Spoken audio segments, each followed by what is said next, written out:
Hello दोस्तों, मैं आज आपको सिखाने वाला हूँ पार्शियल डिफरेंशिएशन यानी कि आंशिक अवकलन। तो बिना किसी देरी की वीडियो की शुरुआत करते हैं। हमें कोई फलन दिया गया है जैसे y बराबर साइन एक्स।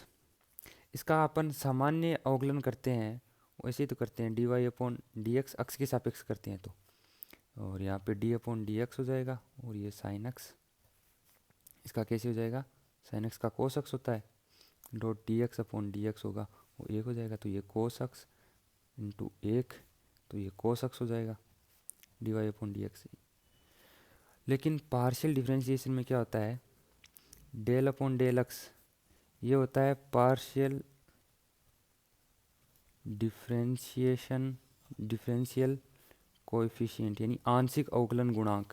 इसे आंशिक अवकलन गुणांक कहते हैं और ये अक्स के सापेक्ष आंशिक अवकलन गुणांक है। ठीक है। और डेल अपॉन डेल वाई ये वाई के सापेक्ष आंशिक अवकलन गुणांक है।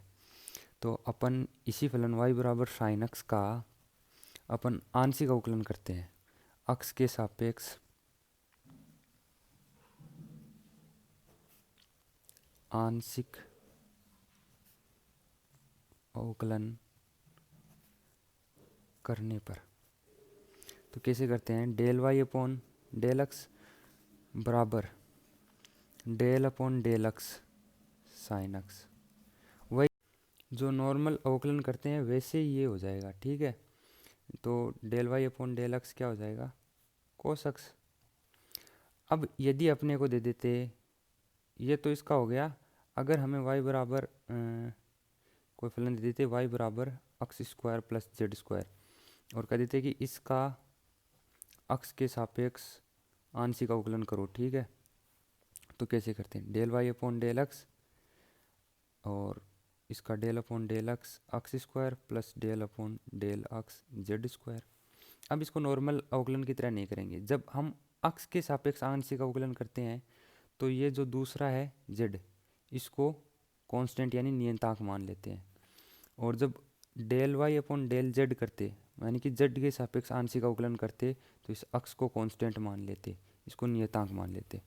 तो नियतांक का इसका क्या हो जाएगा, अब del Y upon del x बराबर इसका सामान्य अवकलन करते हैं वैसे ही के साथ क्या हो जाएगा, टू एक्स प्लस ये नियतांक है, नियतांक का अवकलन करते हैं तो वो जीरो आता है, तो इसका फाइनल आंसर टू एक्स आ जाता।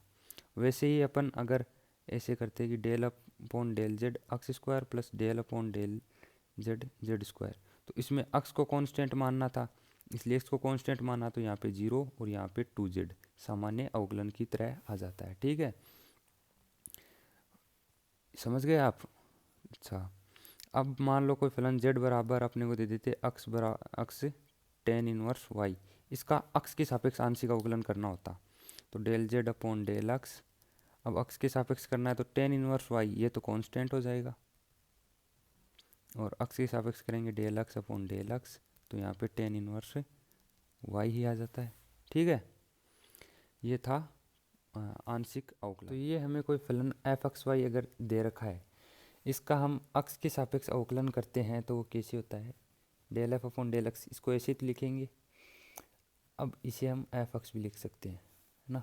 और इसी फलन एफ का हम वाई के सापेक्ष आंशिक अवकलन करते हैं, del f upon del y, इसे एफ वाई भी लिख सकते हैं हम, एफ वाई ऐसे, है ना। और अब अगर इसका del f upon del x का हम फिर से अक्स के सापेक्ष आंशिक अवकलन करें तो इसे लिखते हैं del square f upon del x square, और वाई के सापेक्ष करें तो del upon del y del f upon del x. इसको वाई के सापेक्ष करें तो ऐसे होगा ना, वाई के सापेक्ष, तो इसको ऐसे लिख सकते हैं del square f upon del y dot del x. अब इसका अगर हम अक्स के वाई के सापेक्ष आंशिक अवकलन करें तो del square f upon del y square ऐसे लिखेंगे इसको। और इसका हम अगर अक्स के सापेक्ष आंशिक अवकलन करेंगे तो इसे लिखेंगे del upon del x del f upon del y, और इससे हो जाएगा del square f upon del x dot del y. ये दोनों आपस में बराबर होते हैं। ठीक है।